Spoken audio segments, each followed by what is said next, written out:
Hello and welcome to The Price of Football, the show that looks at the money behind the beautiful game. Congratulations on being one of the lucky listeners who got a ticket in the ballot to listen to us today.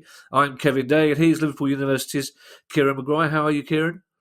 I'm very good, thank you very much, Kevin. Been down the beach today, frolicking on the grass. No, that's not grass, is it? It's sand. Yeah, I was frolicking with the dog. whatever it is, it's not grass, Kieran. It might have been grass you were frolicking on. It's all shingle pebbles down your area. Horrible beaches in Sussex, aren't they? That's why I always go at low tide. Low tide, it's very nice. Oh, so low tide is like a seasonally adjusted beach, isn't it, for an accountant? Yes. That's quite a clever accountancy joke there, Kieran. Very good. You're more than welcome to use it in one of your lectures.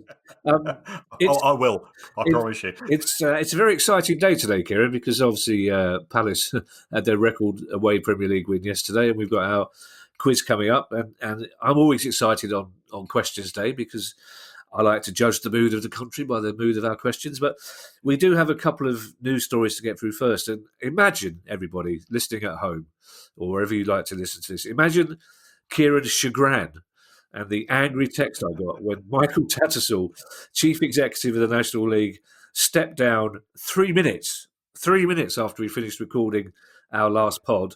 And I literally couldn't be asked to go back in and do a meeting to cover for it. So we've had 3 days for Kieran to. Yes, this was. It doesn't seem as though it should have been unexpected, Kieran, but the timing of it was. Yes, I think clearly pressure was mounting. We had spoken to Oliver Ash from Maidstone United. There was dissatisfaction from some clubs with the way that the National League is being run. But if we sort of broaden, I mean, he had come from the EFL, so we sort of broaden the scope to where we are in terms of governance of all the differing bodies. We've got FIFA, where we've got Platini and Blatter. Well, I think we just briefly mentioned this on Wednesday or Thursday. They are now under prosecution for fraud and other offences.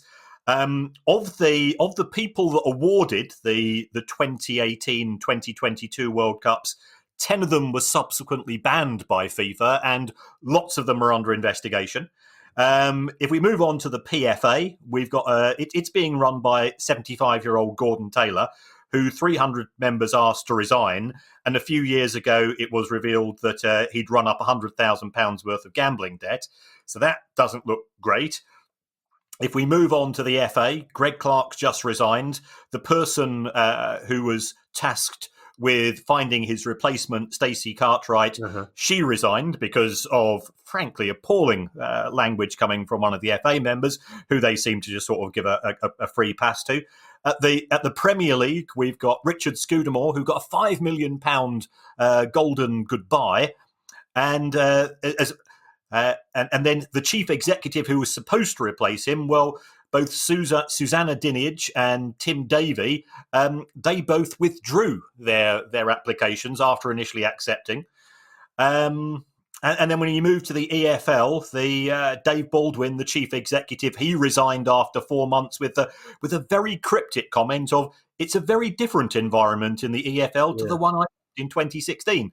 And then the chairman is championing Project Big Picture, which is a snatch of control by half a dozen club owners based overseas in the main. So it does seem that governance in the game, and I know it's a dull word, it is something we can't be particularly proud of. And it's not just it's not just domestically, because clearly issues arising in the FAI in Ireland were pretty reprehensible as well. So this is where we are. We wonder why football's in a mess. Why is it, Kieran, that it's the chief exec of the National League that stepped down when so much of the pressure was on the chair, Brian Barwick? Well, I mean, the chairman, in theory, is supposed to be dealing with board meetings and individual club owners. So perhaps he feels that he can sit this one out, or it could be. And this is pure speculation. I mean, Michael Tattersall's only 45, so it's not as if he's setting himself up for retirement or anything. It could be that he felt uncomfortable in terms of the present environment. Perhaps he didn't feel comfortable with the with the very long letter which came from the National League, and that there are factions and disagreements at the top tier. But that is pure speculation. But it's too much of a coincidence for this to happen so shortly after a number of club owners had expressed their dissatisfaction with the way that the National League's being run, and were campaigning for Brian Barwick to be losing his job. Did you ever imagine, Kieran, when we were young, going to see punk bands, that we'd ever reach a stage where we would describe somebody as only 45? You imagine that, when 45 seemed like impossibly old. Our second news story, Kieran, and it's one that it feels like we've been discussing this almost since lockdown began, and it's finally, hopefully, come to a conclusion. The Premier League and the EFL have agreed that £250 million rescue package. Now, we've got a question on this later on, which I find very interesting, but this presumably can only be good news, can't it? For me, it's 2 cheers rather than 3. Right. Okay. And the reason why I say that, I think for Leagues 1 and 2, it's better than the original offer that was given by the Premier League, and that is good news. It is quite messy in the sense that if you're in League 1, you're guaranteed 375 grand. In League 2, it's 250. And then there's another £15 million, which is going to be decided on a formula linked to gate receipts. So I hope that they don't ask the National League for any tips in respect of that one. Then there's a further £20 million, which is what they refer to, and this is classic management talk here, a monitored grant. I've got no idea what that means. I think it's sort of on a needs-must basis, and the Premier League and the EFL board will decide who gets that in Leagues 1 and 2. So in the main, I think it's a step forward from where we are, because none of it is in the form of a loan. We have seen some positive comments from owners, and I was in touch with some clubs, and one of them said, well, yeah, we're reasonably happy with it, but we weren't consulted, so we didn't really have much of a choice in the matter. Really? I know that the Scunthorpe owner, Peter Swan, he said it's not enough, but Scunthorpe were losing large sums of money pre-COVID, and I think we need to be careful what we're looking at here. It's a rescue package. It's not a reward for overspending. Right. So that was I was pretty happy with that.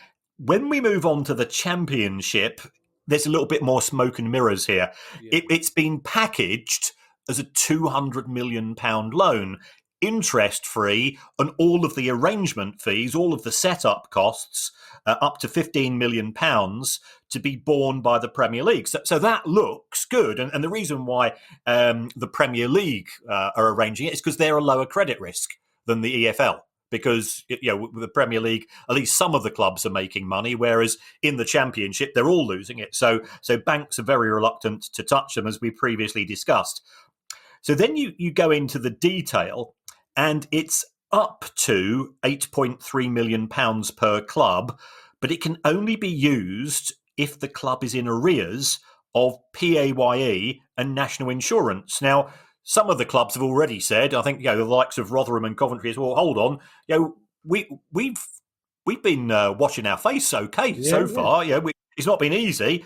And isn't this just going to reward those clubs that are poorly run and who haven't been paying their tax? So, that does seem to have some validity. And therefore it could mean that if we do have clubs that have already been paying their taxes, that not all of the £200 million will be used. If only 10 of the clubs take advantage of this, then it won't be £200 million, it will be 80. So it's being dressed up as a £200 million loan, but not necessarily. And then I started to think about a couple of things. Well, this has got to be repaid by 2024. Well, what's going to happen between now and 2024 is quite a few clubs are going to be relegated to League 1 and League 2. And in Leagues 1 and 2, you get very little broadcast money. So it could be that you borrow £8 million this year, you get relegated, and you're only getting £1.5 million in TV money each season. So it could actually be storing up another problem. Although it clearly is a short-term issue. So I tried to sort of delve a little bit further into why was it being set up this way, and then I had a word with somebody who will remain nameless, and they said, well, it's the Premier League clubs. They want a bit of leverage in the January window. Ah. Because you think about it, if you're a championship club and things aren't great and you're struggling to pay wages and you might have to go and you might be okay, you might have managed to pay your wages and your PAYE and so on, but it could be that you've still got a problem paying the wages and you've got a couple of decent players. This would allow those clubs, and let's be honest, the clubs in the bottom half of the Premier League, to go into the January window and say, well, you've got a player who you'd normally be expecting £15 million for. We know that you're struggling to pay your wages. How about we'll offer you 10 or we'll offer you 8 because we know that you've got a cash crisis. So this is where I felt a little bit less comfortable with what was on offer. But it has been approved by the Premier League and the EFL board, and they've all signed off with it, and they're all linking arms and saying this is the way forwards. So that's my take on it. It's better than nothing. It's certainly, I think it's very good for Leagues 1 and 2. The Championship. Yeah. Okay, well, it won't be the last time we talk about this, even though I said it's over. So let's get on to questions. And our first question, Kieran, comes from Gordon Gall. And Gordon asks what, on the face of it, is quite a simple financial question, but will probably have political ramifications, because every time we talk about Welsh football, we get Welsh factions tweeting us from both sides of the argument. But Gordon says, would it be financially viable for Wrexham, and in brackets, and Newport County, to join the Welsh Football League? Surely with their fan bases, they would be a lot stronger in those leagues, and the prize money for almost inevitably qualifying for Europe would be tempting enough on its own. Yeah, I think this is quite intriguing. If we take a look at TNS, who have been the Welsh champions, I think 12 years out of the last 13, they have managed to get to the preliminary rounds, of course, of the Europa League, and one year they managed to get the preliminary rounds of the Champions League. So that's worth around about £1 million a year. Now, if you contrast that with League 2, you get a solidarity payment of 450 grand, and the EFL TV deal is worth another 250. So you're better off by 300 grand a year. But of course, you've got to win you've got to win the Welsh League in order for that to be achieved. And I suspect that gate receipts wouldn't be as good, because if you've got big clubs coming from elsewhere in League 2, that they'll be bringing more fans. Of course, if you go into the Welsh League, that's it. That is your ceiling. I'm sure that Wrexham and Newport, I think Newport having a half decent season. I know we're playing them in the FA Cup in the third round, and they made a lot of money. They've just announced their 2019 results yesterday. And they made a lot of money from being successful in the FA Cup in 2019 when they started, clearly as a League 2 club. And I think they beat Leicester and Leeds that season. So there are implications for entering the FA Cup, making progress in things of that nature. If they were to be successful in the Europa League or the Champions League and made it to a group stage, then that would be a huge game changer. So, that would be the sort of the lottery ticket which they could potentially win. So it's an intriguing question from Gordon. I guess a lot of it's to do with the fact of history and heritage, and both Newport and Wrexham have seen themselves as being part of the Football League '92, and that's where they see their futures as well. But if they were to win the Welsh League, and of course they have to win it, then some of the numbers could be great. If you get to the group stage of the Champions League, you're guaranteed 15 million quid for a start.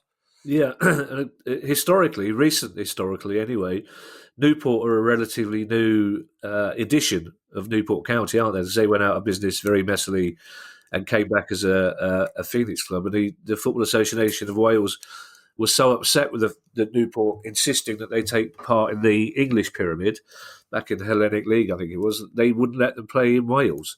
So when Newport re-emerged, they played in Gloucester for quite some time after having travelled half the West Country before that. So the FA of Wales would rather have Welsh clubs in Welsh football, which is understandable. We've got a couple of questions about the Glazers, Kieran, which I think indicates even all these years on, people are still confused about how the Glazers came to buy Man United and what the ramifications of that deal are. The first one comes from Ricky Prince. And Ricky's question is, why was it worth the Glazers paying £826 million in interest payments on an initial principal of £700 million and not as yet having paid off any of the loan? And is the money for these interest payments coming from their money or the club's, which is a question anecdotally I probably get asked more than any other when I've been allowed in pubs. Well, hopefully you're having substantial meals these days. Very substantial, yes. That's a shocking story. So the amount of people are wasting food because they order a meal and then don't have it. They just want the alcohol. So anyway, that's a lunacy. Well, to answer Ricky's question, the Glazers borrowed the money in 2005, and at the time, it was the equivalent of getting a 100% mortgage. So, as anybody who's ever borrowed money will be aware, that if you're going for a 100% mortgage, you normally end up paying a higher rate of interest. Yeah. And the bankers at the time, they were a bit twitchy about lending to the Glazers because they were unfamiliar with football, and therefore the interest rates were quite complicated, and it was a bit like the way that Tony Soprano lends money, in that they're what referred to as PIK loans, payment in kind, where you don't actually repay anything. They weren't obliged to repay anything for 5 or 6 years, but all of the time they also weren't physically paying the interest, so it was rolling up on the existing interest. So the interest charges peaked at around about £111 million in a single year. But they thought, the bank thought, well, we've still got a company who is a cash cow. Manchester United have always tended to generate a profit, so that they thought that they would get their money back, but they penalised the Glazers in terms of the interest rate. In terms of who's actually paying it, it's coming out of club coffers. It's coming out of the playing budget. It's coming out of the transfer budget.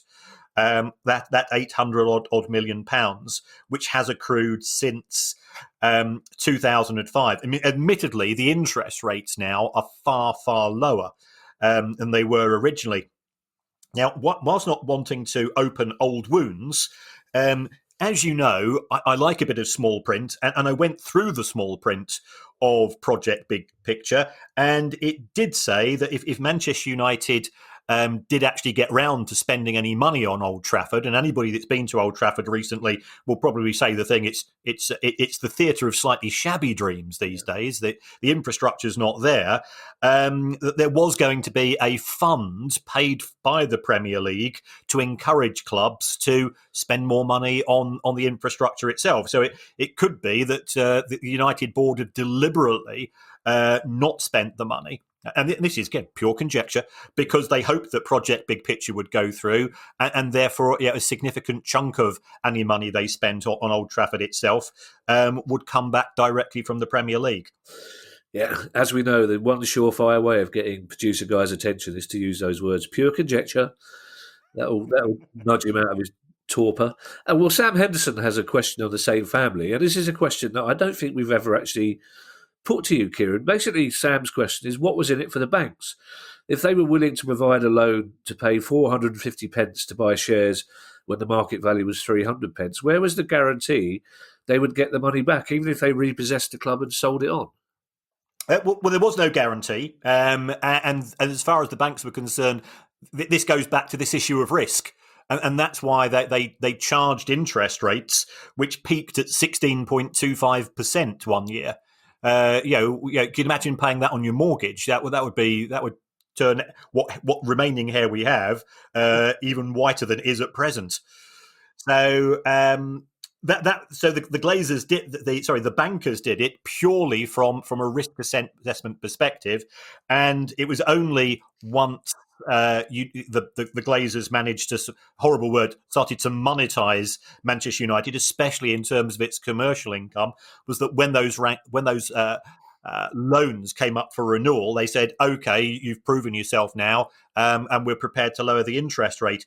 But in terms of the share price, I mean, what Sam's referring to is what we call in the M&A world, the mergers and acquisition world, as a control premium. If you want to acquire more than 50% of an existing company, you have to pay significantly more than the existing market price of the shares. Right. So the banks would have taken that into consideration. Had the Glazers defaulted, then the banks would have acquired Manchester United, and they would have sold it as a job lot to somebody else.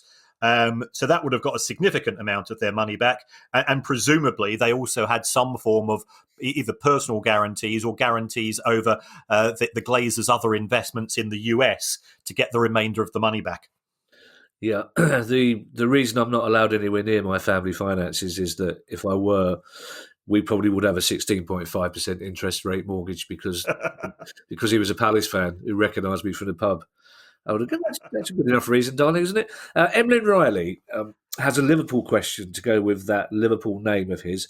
Given that Liverpool have announced record kit sales justifying their court case versus New Balance, are we likely, do you think, to see other clubs switch to other suppliers mid-contract? Well, this is a good one here from Emlyn.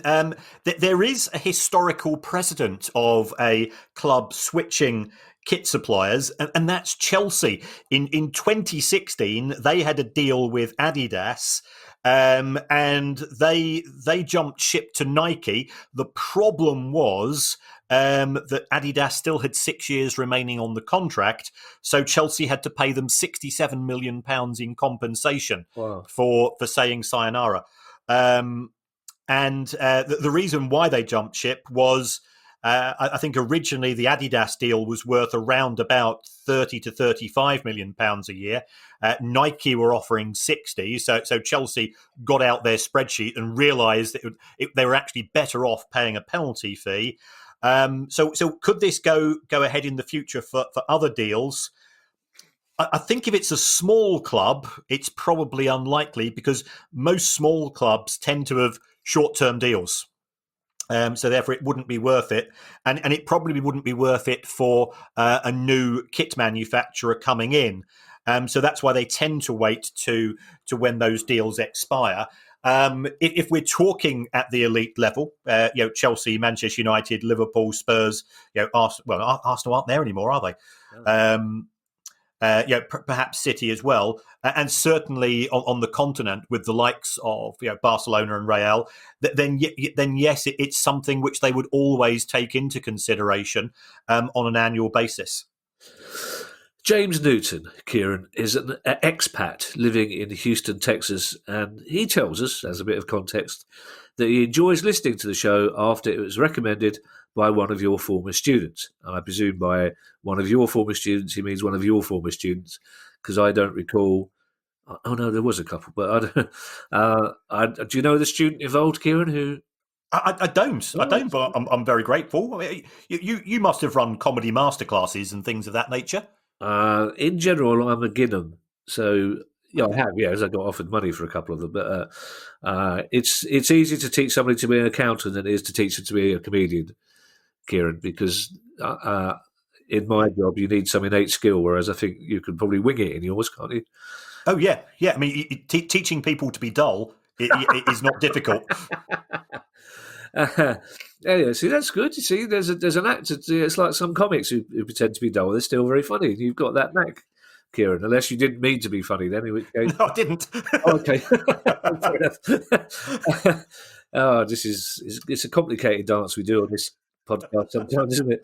And are you sure it's a good idea to us to let people see our faces tomorrow night on this quiz? Yeah. James, this is a very interesting one for James, actually.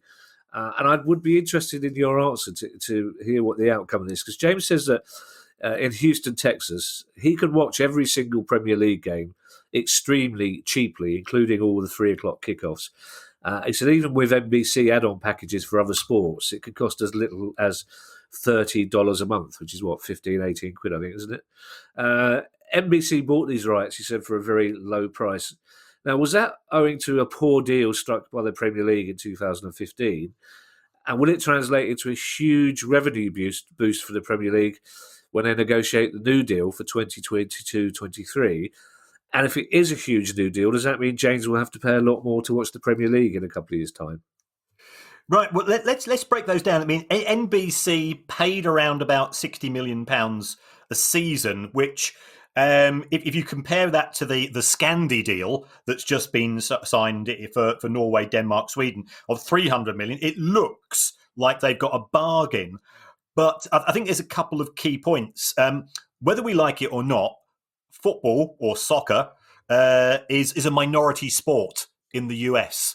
And it's the equivalent of, would Sky pay a huge fortune for the NFL rights for us to watch here in the UK? And they wouldn't. They know that there is an audience for it, but it's not a cord cutter. Whereas if Sky lost the Premier League rights here in the UK, many people would terminate their relationship with Sky. That's not quite the same in the US. And remember, if you take a look at sort of the demographics of people in the US, there's a lot of people there with sort of Hispanic heritage, so they would be just as interested, if not more interested, in the La Liga rights as they are in the Premier League. So that's one reason why NBC pay relatively little, certainly compared to what they end up paying in the US for their local franchise sports. And then we've got a time difference. So if you think about it, on the East Coast, they're 5 hours behind us, and on the West Coast, they're 8 hours behind us. So when exactly a match is taking place, a 4 p.m. match on a Sunday is 8 a.m. in LA and San Fran, and there's not huge numbers of people doing that because if their kids who are interested in football, they're off playing football that time of morning.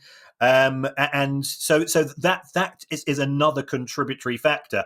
So looking at James' concern going forwards, will there be a huge price increase in 2022-23 onwards? My gut reaction is I think the price will go up a wee bit, but it won't be a multiple. So therefore, he still should be able to watch football at a relatively decent price. I mean, I know people, and of course, I don't approve of their behaviour, who have got VPNs, virtual private networks, and they use the NBC Gold Pass, I think it's called, which costs them $50 a year, and it's purely for 50 quid a year, and they use that to watch all the Premier League matches. Now that, of course, cannot be condoned, but it is very good value. What was that expression you used? Cord cutter? Cord cutter, yes. I've not heard that expression before. And possibly not one we should use so close to our Manscaped advert coming up shortly. I said I'll use that in future, out of context, as I always do with all new expressions. Mark Cole is another American listener, but he is actually American and a friend of the show. Mark says, on a similar topic, in the US, it is very rare to see pundits or analysts working for more than one channel or network. Yet in the UK, pundits and presenters work for multiple outlets. Is this purely because they are freelancers, and are the deals done by networks, the talent, or the agent? I think you should answer this one, Kevin. You're a professional broadcaster, and you've worked across the channels. So I'm going to knock this one back to you. Well, this is a proud moment, Kieran. A proud and yet significant. I think this is the first question I've ever been asked to answer, and I'm very good at feigning surprise because I was slightly surprised to see in the list of questions that producer guys edited out the bit where Mark Cole says, "This is a question for Kevin." I didn't even get the satisfaction of reading that out. It's an interesting question because, I mean, 20 years ago, or certainly 30 years ago, we were growing up watching the big match a match of the day or whatever your regional ITV program was, the two channels, you simply worked for one channel or the other. You had Jimmy Hill, who moved across in a very high profile deal, but you never shared. It's partly because of the freelance. It's mainly because, in the case of people like Gary Lineker, the BBC are happy for him to work for BT because BT essentially top up Gary's wages, if you like, at the BBC. The BBC can't really afford to pay golden handcuff deals to keep people like Gary at the BBC just doing BBC work, of which there isn't that much when you think about it logically. If he's only presenting Match of the Day and then World Cups every second year, the odd documentary. So all the channels are kind of happy to keep talent circulating because that way they keep the talent for less money. There are very few people, there are very few anti-decks in this world who can demand whatever they want to demand, basically, purely to be associated with the BBC. From the BBC's point of view, PR-wise, most people still assume that Gary is a BBC presenter. They don't associate him necessarily with BT Sports, and it's the same reason why you'll see commentators turning up across the channels. You'll see Robbie Savage turning up across the BBC and across BT Sport. It's purely a way of spreading the cost of employing them. And obviously, from the individual's point of view, it's fine because they're getting work and they're getting well paid for it. As for who, answering questions is more difficult than it sounds, isn't it? You've really got to concentrate, especially when you don't do one of your mind maps like you do. All I've got is I've got an asterisk on this saying, look this up. It's the networks will talk to each other. BT Sport and Sky and BBC will, of course, talk to each other because, again, most of the people who work as execs at those organisations have worked together at a different organisation. But it's the agent that will do the deals, essentially. Gary, my guess is, and this is only a guess, he's obviously not getting as much from BT Sport as he is from the BBC, but it's as simple as that, basically. It's to do with the fact that most contracts in our industry are freelance now compared to 20, 30 years ago. And it's to do with the fact that nobody could really afford to keep the top talent exclusively on their channel.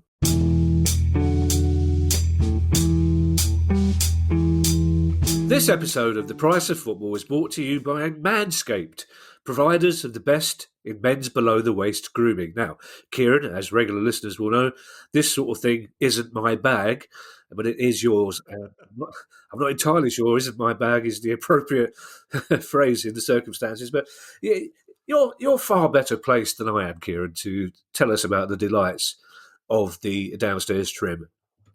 Well, yeah, Kevin, as both Brighton and Palace fans, we historically have taken the rough with the smooth, but now I'm just going to be focusing on the smooth. So I tried this. It's the Manscaped Lawnmower 3.0 electric trimmer. Now, I approached this with a degree of trepidation, but I was forewarned that it would work well because it's got a cutting edge ceramic blade. Because the last thing you want is unexpected nicks. The only time I want unexpected nicks is when I'm bowling at cricket, and so therefore, this keeps your nuts as smooth as butter. I like Smooth Operator by Sade. I like smooth talking when I'm with my beloved wife. In fact, the only thing I don't like that's smooth anymore is peanut butter. And my testicles have been added to the list of things that are now very, very pleasant and aerodynamic as well. So it's a premium product. The battery lasts up for 90 minutes. So you can take a longer shave, though you'd have to have rode Boysons down there if you needed 90 minutes, if I'm honest with you. And it genuinely works, and you do feel a little bit trimmer and cleaner down there. So I would certainly say give it a go. And there's benefits of being associated with the price of football on this as well, aren't there, Kevin? Yes, indeed. I'm going to say what I'm legally obliged to say, Kieran, and nothing else, which is if you want to get your sack in shape for Christmas, get 20% off and free shipping with the code priceoffootball at manscaped.com. That's 20%. I'm going to do that again. That's 20% off with free shipping at manscaped.com with the code priceoffootball. Road to Boyson.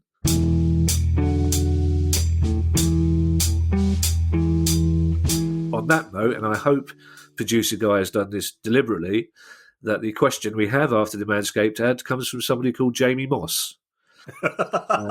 Which, for some reason, Marvellous. I don't know why it's also, you know, God love our sponsors, Manscaped. They're only too happy for me to admit that I'm reticent about doing that to myself down there, Kieran, unlike you. But in this weather as well, this is not the weather for shaving yourself in full, is it? Although we should point out, of course, that the good people at Manscaped are offering a prize for our quiz tomorrow night, which I believe is a full frontal photograph of you, smooth as an eel. Is that right, or have I got that wrong? That's just for our select audience. Oh, okay. Not the whole audience. That's for the Patreons, is it? Okay. That's right. Well, any Patreons we've just lost. Jamie Moss, this is an interesting question because it's about a model of football club that we don't really see in Britain quite a lot.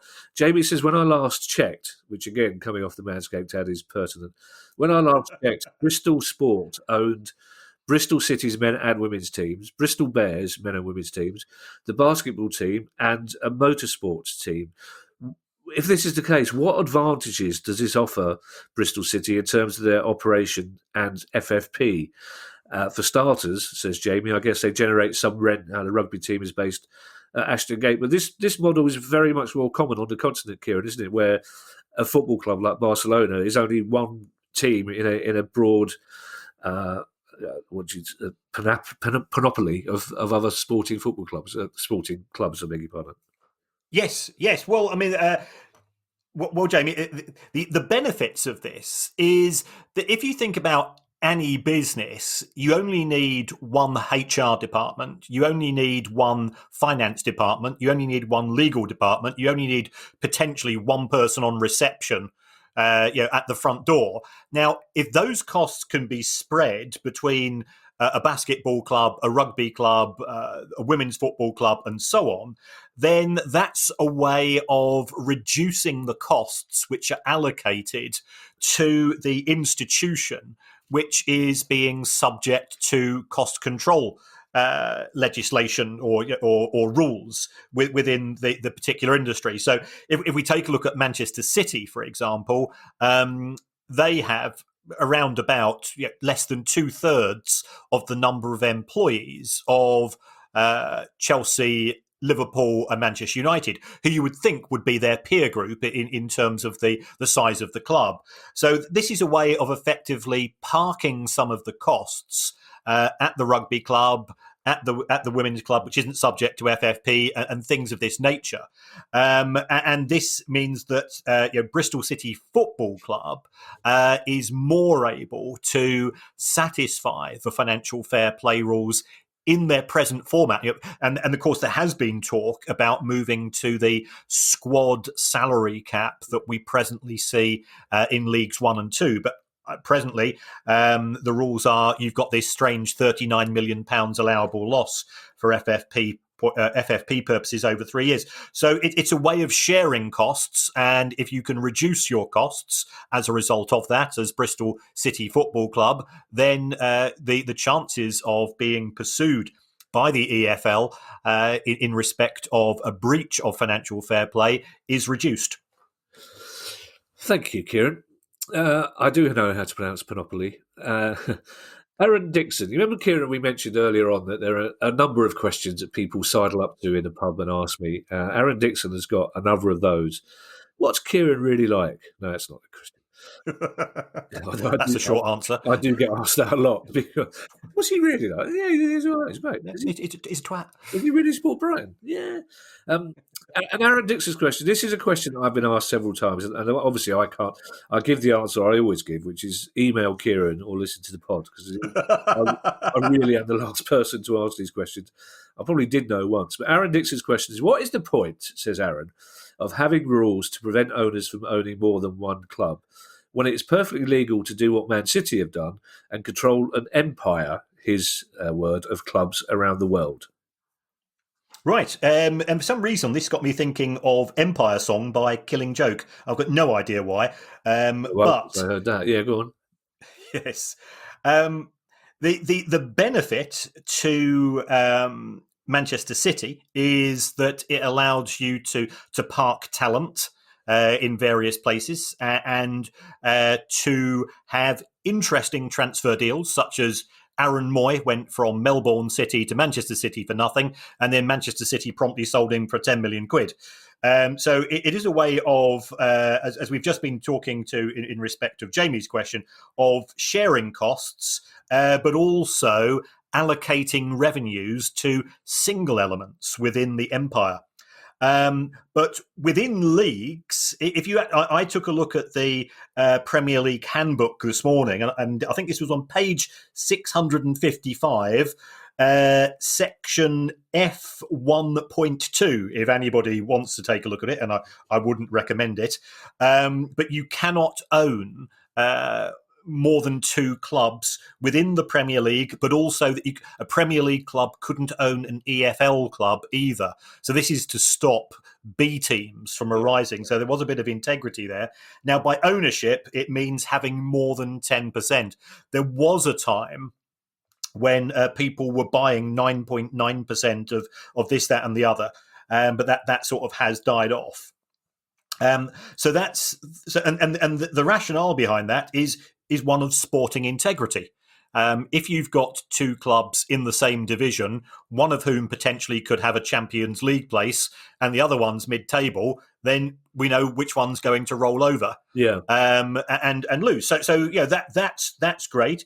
If we go to look to see what happens in Europe, and I appreciate we could also expand this to outside of Europe, but could there be sporting integrity issues within Europe? Well, we have seen RB Salzburg and RB Leipzig play each other in the Europa League, and that prompted a very long UEFA investigation. But what those 2 clubs had to do was to provide evidence that there was no contact, and this was a bit of an issue because historically there had been transfers between the club to such an extent that one of them now says that the RB stands for Rasenballsport, and the other one says it's to do with Red Bull, which is fine until you look at the logos on their shirts, which appear to be broadly similar. Yeah, it's Red Bull. That 10% rule, Kieran, interests me because technically Palace have 6 co-owners, the 4 original people who rescued the club, and now the 2 Americans. Is there anything to stop each of those 6 people at Crystal Palace buying 10% of another club? So Palace, say Crawley, for example. So Palace wouldn't own Crawley, but the 6 people that do own Palace would also have shares in Crawley, but completely independently and separately. Is that a loophole that I've spotted, or is that a ludicrous idea? That's an intriguing one. I think what we would enter into there, Kevin, is what we refer to as related party rules, and it could be that would prompt an investigation. So that they could own 9.9% of Crawley each, and therefore collectively those 6 individuals would have control of Crawley Town, as well as control of Crystal Palace. I suspect the Premier League and the EFL would want evidence that there was no links between the 2 clubs, and I think that could be quite challenging. But you might have spotted a loophole here. We'll have to hope that some of our legal chums will be able to furnish us with a bit more on that one. I think it's certainly worth further investigation. Oh, is there somewhere I could go to apply for it to be called the Day Loophole? If Yes. The only reason I suggest they buy Crawley is to stop Brighton playing their under-23 games. It annoys me. It's way too close to Croydon for that to be happening. Our next question, we still have 3 more to go. They're all good questions. I apologise. It's from Rose Lawrence, RHOS, and I'm really sorry if I made a ricket of pronouncing that, Ross. I guess it might be a Welsh name, but please please challenge me if I've got that completely wrong. It's a good question. Could EFL clubs afford to survive without the Premier League, especially with the constant talk of European Super Leagues, etc.? Ross's theory, and I think it's an intelligent one, is that clubs outside the traditional top 6, if they wave goodbye to the names we all know, they might prefer to stay in the EFL because they'd all be free of EPPP, or would the clubs left behind simply become the new Premier League and we'd all start all over again with the same problems? I genuinely don't know. I mean, presumably, if the big six do decide to draw up the drawbridge and disappear to a European Super League, and my understanding is that is unlikely because they want to have the best of both worlds. They want to play in domestic competitions and win those, and European competitions because they just want to make as much money as they can. But if they did break away, and remember there was talk about the big six clubs resigning from the Premier League and joining the EFL as part of Project Big Picture. Yeah. Where would this leave the remaining clubs? I presume that they are shareholders in the Premier League, so they would keep those shares. And what they would do is that they would offer the shares of the six clubs who decided to leave to other parties. Now, that could be on an invitation basis. So they might say, well, look, we need to have as big a competition as possible. So therefore, as we've already got Newcastle in the Premier League, we're going to invite Middlesbrough and Sunderland. And as we've already got Sheffield United, we're going to invite Sheffield Wednesday. And we might invite Pompey because Southampton are there. And it will be a good way of increasing rivalries and making a more intriguing product from a broadcasting point of view, and then move to a promotion and relegation perspective. But I don't think that they would completely. I don't think they'd join the EFL. I think they'd encourage more clubs from the EFL to join the Premier League, and then presumably the EFL would go to the National League and says, well, we've now got a gap of six clubs. We're inviting either the biggest bidders, or we will have some form of mini competition to allow you to come into our league as well. Okay. Matt Walmsley is a Blackburn fan, and Matt has a short, but I think rather plaintive question. There's a touch of the Tiny Tim in this question, Matt, I think, which is right for this time of year. Matt says, I read recently that just one season in the Premier League would clear the £150 million debt of Blackburn Rovers. Is that true? No. Oh. But I'll expand upon that because Matt took the trouble to write that question.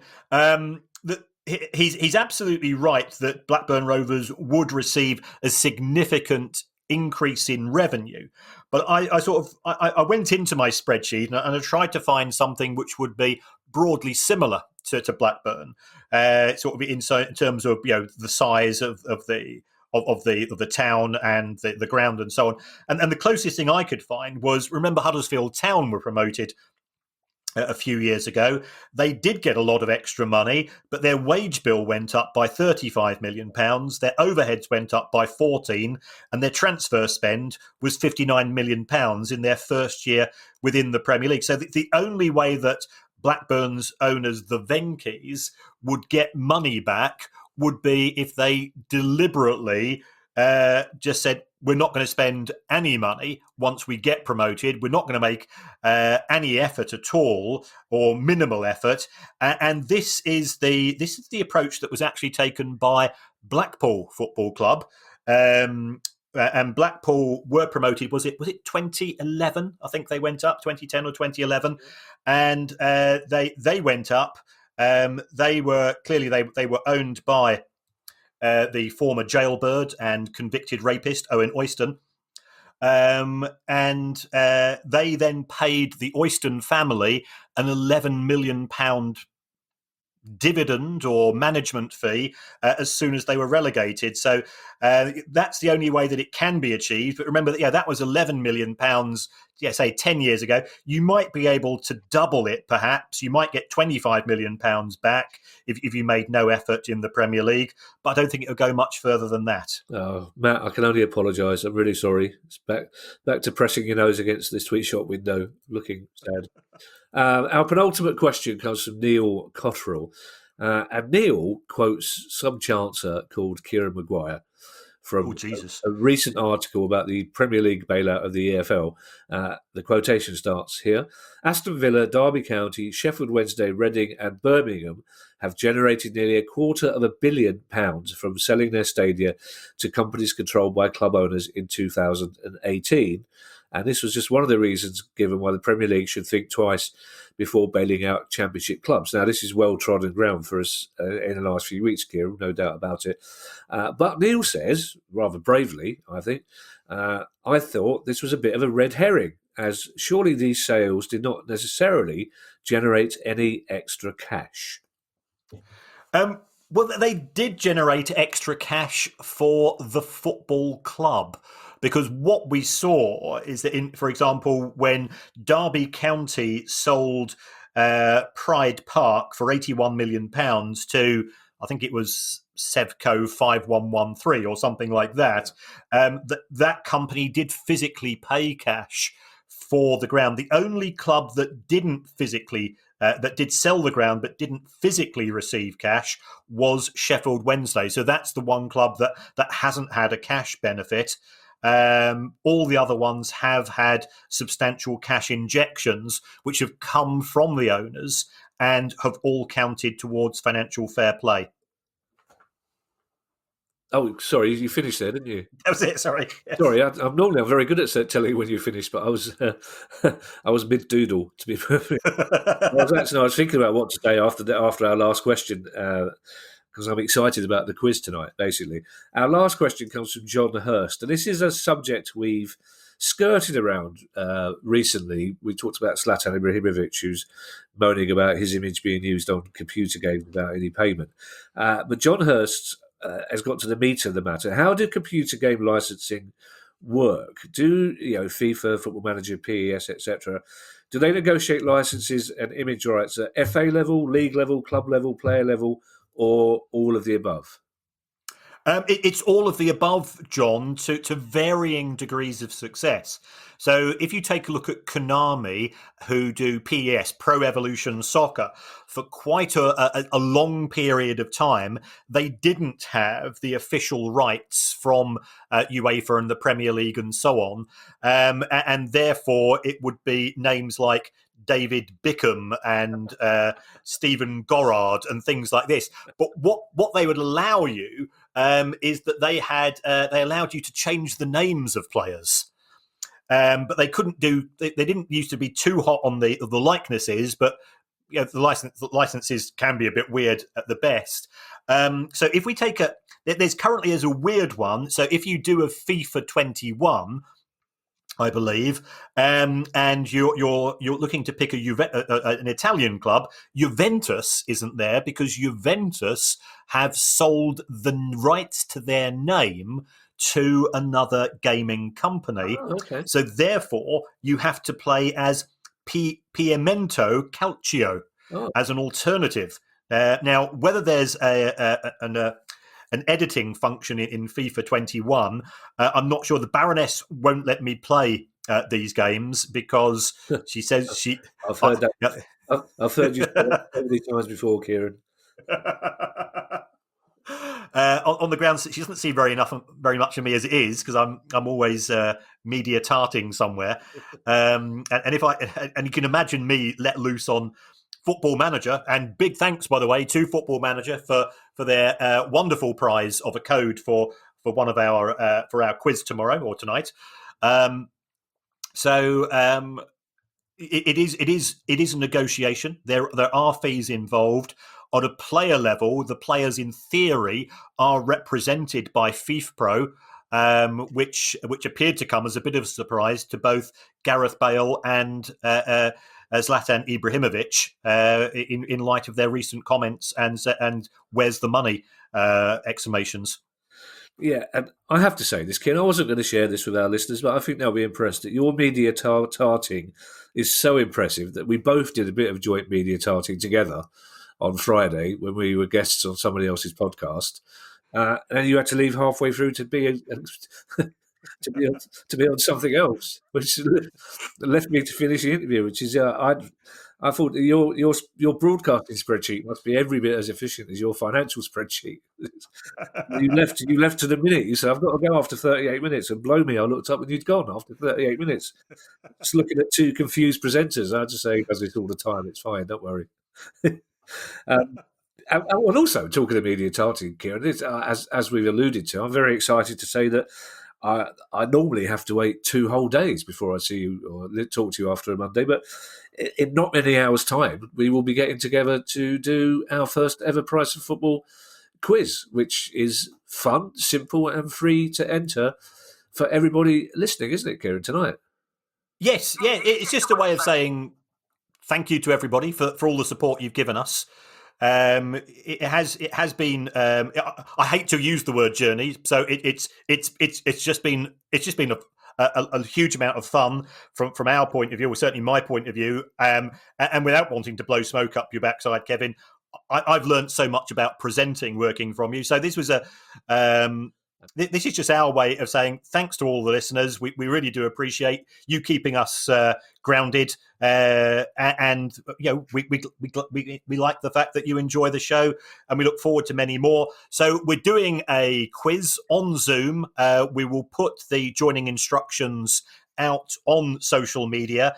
You're going to need 2 screens. We'd recommend either use an iPad and a phone, or a PC and a phone, and you'll also need to use the Kahoot app or use Kahoot on your laptop or on your PC for this to take place. There's going to be, I think it's 24 questions. Some of them are serious, some of them aren't too serious, and we've got a range of prizes involving some of our sponsors. So the Athletic have given us some passes. We've got a very nice perfect package from our good friends at Manscaped. We've got a code from Football Manager. And there's a couple of guys connected with the podcast who have written books, and we've got some signed copy of books and top trumps cards and God knows what else, whatever we can schlep up over the next few hours before the show goes out. But if you want to join up, check our social media feeds. It will be starting we aim to start at 6:45. We can have up to 300 people there. Any more than 3, we'll actually be quite pleased. But it'll be good fun, and potentially you'll get a chance to meet our other halves as well, just to prove that we are married to other people and not each other. Yeah, I haven't run that past Ali yet. I keep putting it off for some reason.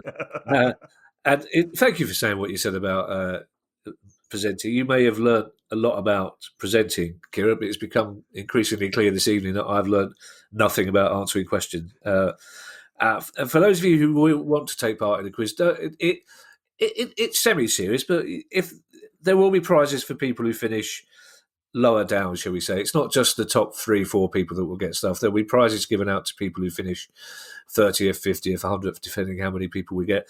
There will be a special award of a Top Trumps card game to the funniest team name. So feel free to log in as your own name. That would be lovely, because then we can see the people that have asked us questions before.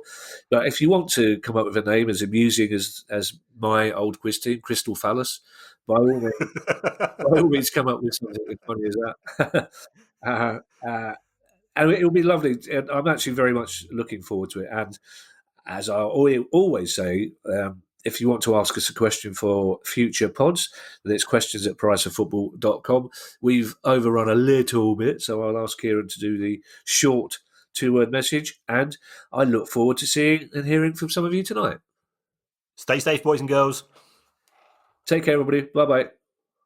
Bye-bye. The Price of Football.